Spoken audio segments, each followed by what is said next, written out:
Assalamualaikum warahmatullahi wabarakatuh. Perkenalkan, nama saya Putri Novela dengan NIM 404200008 dari kelas IPP 2A. Saya akan menjelaskan materi tentang Islam di Indonesia, politik dan pendidikan.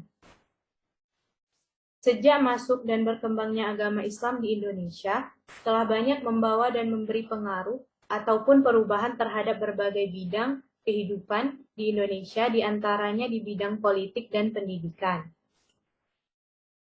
Pertama, di bidang politik.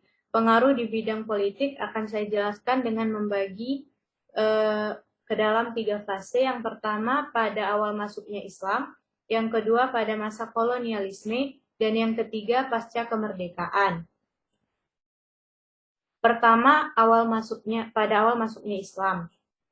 Pengaruhnya yakni munculnya kerajaan atau kesultanan Islam. Sebelum agama Islam masuk ke Indonesia, agama Hindu, Buddha telah terlebih dahulu mempengaruhi kehidupan politik ataupun sistem pemerintahan kerajaan-kerajaan di Indonesia. Seiring berkembangnya agama Islam, kerajaan-kerajaan yang bercorak Hindu-Buddha pun mulai mengalami kemunduran.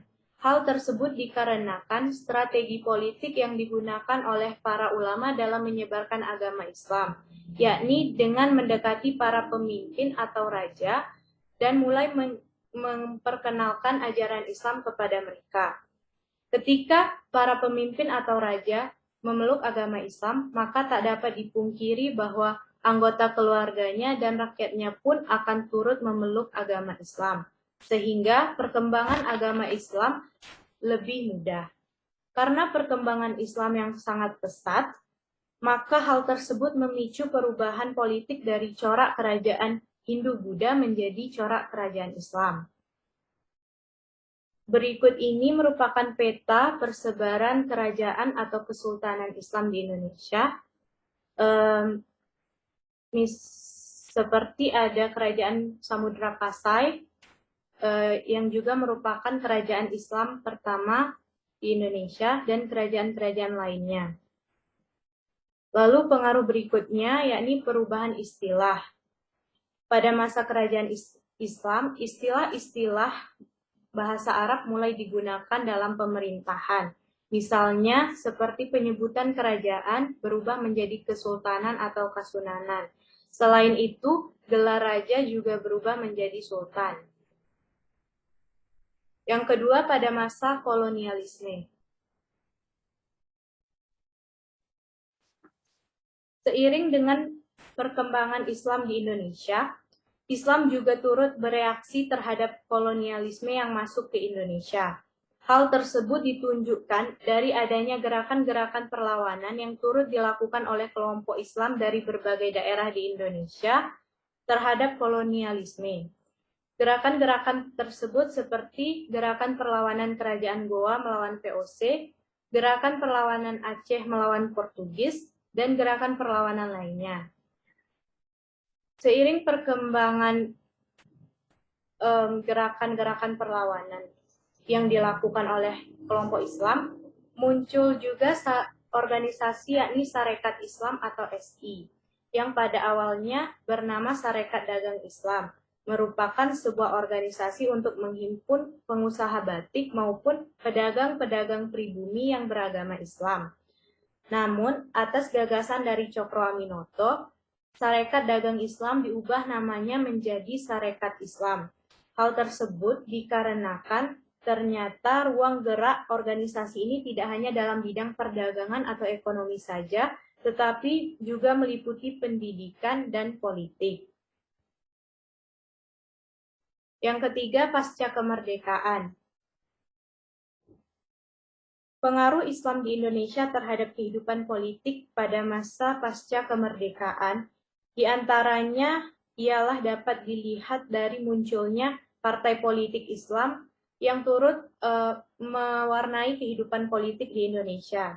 Adapun partai tersebut antara lain ialah Majelis Syuro Muslimin Indonesia atau Masyumi, Partai Muslimin Indonesia atau Parmusi, Partai Sarekat Islam Indonesia atau PSII, dan Persatuan Tarbiyah Islamiyah atau PERTI.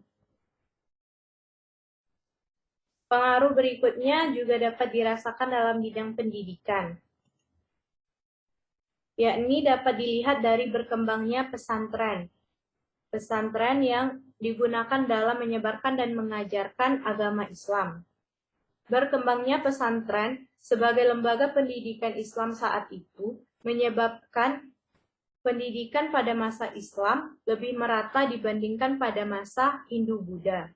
Hal tersebut karena dalam Islam tidak ada sistem kasta, sehingga pesantren menerima siapa saja yang ingin belajar. Berbeda halnya pada masa Hindu-Buddha, di mana hanya kalangan tertentu saja yang dapat belajar dikarenakan adanya sistem kasta. Dulu, materi-materi yang diajarkan di pesantren antara lain bahasa Arab, tafsir Al-Quran, fikih, hadis, tauhid, tarik atau sejarah Islam, tasawuf, serta akhlak. Dan diajarkan dengan menggunakan metode sorogan dan bandongan.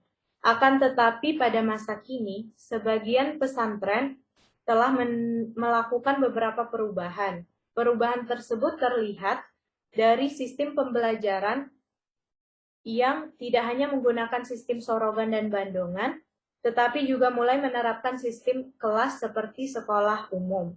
Selain itu, perubahan juga terjadi pada segi mata pelajaran. Mata pelajaran yang diajarkan tidak hanya terbatas pada pelajaran agama saja, namun juga ditambah dengan pelajaran umum. Berikutnya, perkembangan Islam di Indonesia juga ditandai dengan munculnya berbagai gerakan pembaruan Islam di Indonesia yang dilakukan di berbagai aspek kehidupan, di antaranya pada aspek pendidikan.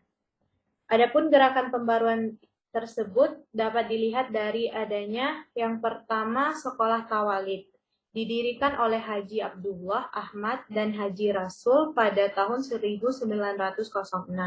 Merupakan lembaga pendidikan surau yang berubah menjadi sistem sekolah. Yang kedua, Jamiat Khair, didirikan pada tahun 1905 di Jakarta.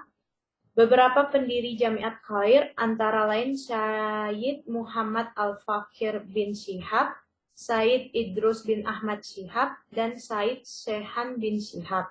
Organisasi ini mendirikan lembaga-lembaga sekolah dasar Jamiat Khair di Jakarta. Organisasi ini juga menyeleksi dan mengirim pelajar untuk mengikuti pendidikan di Turki. Dan ada Al-Irsyad.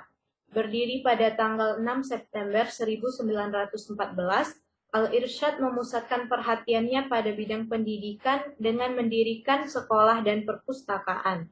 Sekolah Al-Irsyad terdiri atas beberapa program, antara lain sekolah tingkat dasar, sekolah guru, dan program khusus dalam memperdalam agama dan bahasa asing. Sekian penjelasan dari saya tentang Islam di Indonesia, politik dan pendidikan.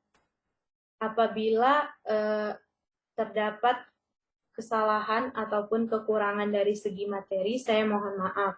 Saya tutup dengan wassalamualaikum warahmatullahi wabarakatuh.